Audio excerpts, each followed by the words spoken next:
Selamat pagi semuanya. Nah, ini tata bahasa atau grammar yang paling sederhana menurut saya. Dan ini biasanya topik preposisi ini biasanya dipelajari di waktu TK atau SD ya pada umumnya. Nah, jadi seringkali kita menggunakan preposisi ini salah karena kita tidak terbiasa atau tidak sering praktekkan. Nah, kita kembali mempelajari dengan topik preposisi. Apa sih preposisi? Kalau diterjemahkan artinya kata depan atau kata yang menunjukkan posisi sebuah benda. Nah, jadi preposisi artinya kata depan atau kata yang menunjukkan posisi sebuah benda. Nah, kita membahas satu persatu. Nanti saya akan buatkan contohnya ya. Oke. In artinya di dalam. Nah, in ini lebih tepatnya ketika ada benda dan benda tersebut berada di dalam sebuah tempat di dalam. Contohnya in my wallet artinya ada di sini ruang yang ada dalamnya, bukan di permukaan ya, tapi ada dalamnya, ada lubangnya. Nah, jadi itu namanya in. In the drawer, di dalam laci. Jadi laci terus ada lubangnya di dalamnya. Ya, in my heart, di dalam hatiku. Ya. Jadi kalau ada benda yang di dalam sebuah permukaan itu namanya in. Ya. There is some money in my wallet, ya. Ya. Am I in your heart? Ya. In, ya. Oke. Look into my eyes, di dalam ya. In itu di dalam, artinya ada lubang atau lobang dan benda tersebut ada di dalam ya. Jadi bedakan nanti in dengan on. Oke, kita lanjut dengan on. On adalah di permukaan, di atas permukaan. Bedakan nanti above dengan on ya, kita langsung bedakan. Kalau on itu di permukaan, langsung di permukaan. On my table artinya ada meja, di atas meja itu langsung, itu namanya on ya. On my wallet artinya bukan di dalam dompet saya tapi di atas permukaannya. On itu namanya on ya. On the chair artinya di atas kursi, di atas permukaan ya. Jadi bendanya kelihatan. Kalau in tadi bendanya tidak kelihatan karena ada lubangnya.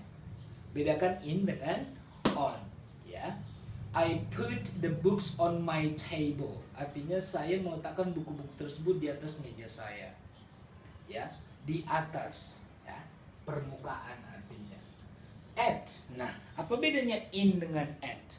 Kalau kita sering katakan I live in Bekasi, in artinya di dalam kota Bekasi tersebut. Tapi kalau I live at Bekasi, kenapa kita sering jarang disebut at Bekasi? Karena at Bekasi itu tuh belum tentu tinggal di dalam kota Bekasi, tapi bisa di pinggir-pinggir kota Bekasi. Contohnya di Jakarta Timur juga itu at Bekasi karena samping Bekasi. Ya. Jadi I live at Bekasi bisa aja tinggal di Cikarang karena berdekatan dengan Bekasi. Jadi lebih tepatnya kita bilang in. Kalau at artinya di sekitar. Ya. Tidak jelas di mana, tapi artinya di sekitar, bisa di tepi, di pinggir, di samping dan segala macam. Jadi itu lebih umum banget itu at ya. Tapi kalau kita mau bilang langsung in itu lebih tepat. I live in Bekasi. I live in Tanjung Priok. Ya, where do you live in? Ya. Okay. Di kota mana kamu tinggal? Di dalam kotanya. Bukan di samping-sampingnya. Kalau di samping-sampingnya, di sekitarnya itu at. Ya, oke. Okay. Nah, behind, behind itu artinya di belakang. Nah, ini contohnya pintu, misalkan ini pintu. Behind artinya di belakang sini, tidak terlihat bendanya. Namanya behind, di belakang. Ya. Jadi kalau kamu bilang I'm behind you, artinya ketika kamu melihat seseorang di depan, kamunya di belakang orang tersebut. Orang tersebut tidak melihat kamu, belum menoleh, artinya kamu di belakang sini. Behind berarti kamu, misalkan kamu yang warna hitam, teman kamu di depan. Terus kamu bilang I'm behind you. Ya, kamu di belakang teman kamu, ini namanya behind, ya. Behind, ya. Tidak terlihat, behind. Oke. Nah, in front of artinya di depan. Ya. Jadi ini pintu, kamu di sini depan pintu, in front of the door. I'm standing in front of you now, artinya kita saling berhadapan. Jadi di depan kamu. Ya, in front of. Ini udah sering.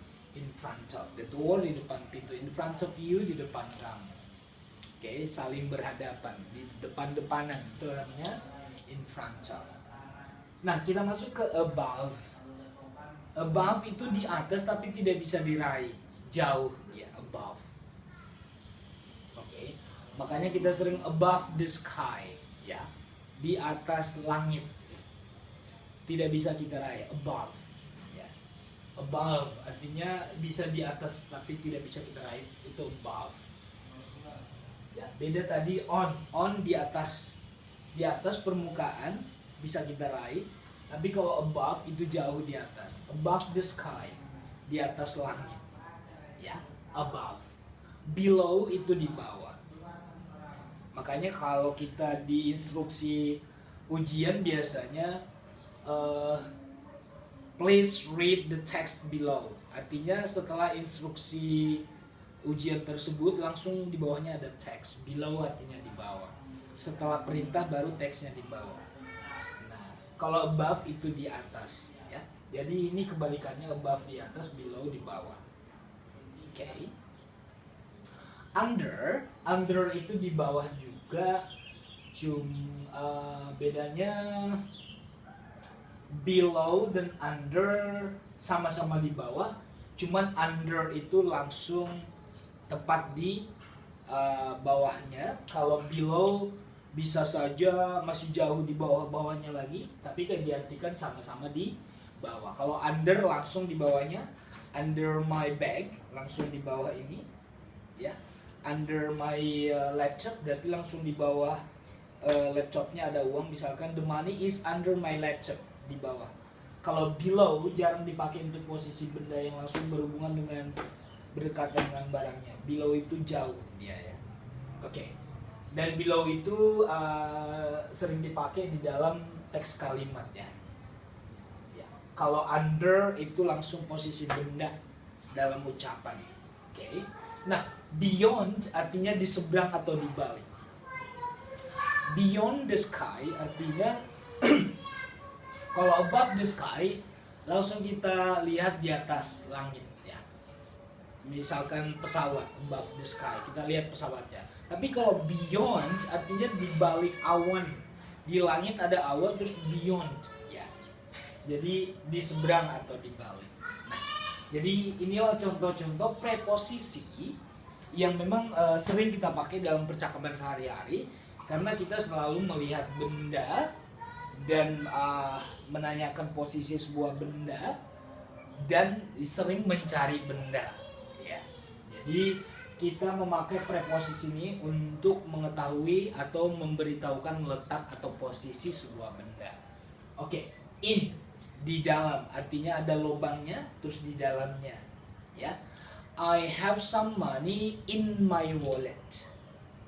Di dalam dompetnya, kalau dibuka baru kelihatan. Jadi in artinya di dalam lubangnya atau lubangnya. Nah, kalau on langsung di atas permukaan, ya.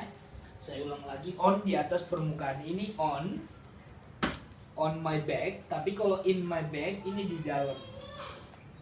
Ya. At di sekitar, at. Ya, I live at Bekasi, inilah Bekasi misalkan. Kotak hitam ini letak kota Bekasi, terus at Bekasi bisa aja di Tambun, bisa di Jakarta Timur yang samping-sampingan langsung Bekasi, gitu ya. Itu at.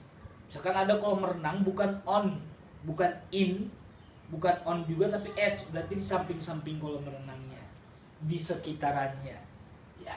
Oke, behind di belakang. Misalkan ini pintu, ini behind. Spidolnya ini, these board markers are behind this bag, jadi nggak kelihatan. Itu namanya behind, di belakang, ya. In front of berarti these board markers are in front of this bag. Ya, langsung di depan. Ya. Oke. Kalau above the sky itu di atas. Below di bawah, under di bawah. Bedanya below dan under, kalau below itu sering dipakai di dalam teks atau instruksi sebuah teks dalam ujian, artinya setelah instruksi ada below. Nah, below itu juga bisa kita nyatakan di bawah, tapi mungkin di bawah, nggak langsung di bawah permukaan sebuah benda. Tapi kalau under my bag artinya langsung berdekatan dengan posisi tas saya. These board markers are under my bag. Lihat, ya. Oke, kalau below bisa aja di sini ada bag, terus di sini ada book, terus di sini under below, gitu ya. Oke. Nah, kalau beyond itu di seberang. Oke. Nah, jadi berlapis-lapis mungkin beyond. Tidak bisa kita lihat bendanya cuma di seberang atau di balik. Oke, jadi mudah-mudahan penjelasan saya mengenai preposition membuat kita lebih memahami dan juga bisa langsung mempergunakannya dalam percakapan sehari-hari. So I'm Gunawan Tambun Saribu. Thank you for watching, and I do hope the topic of preposition will make you understand and more. You have more understanding about the use of preposition in your daily activity of speaking. So thank you so much. Goodbye.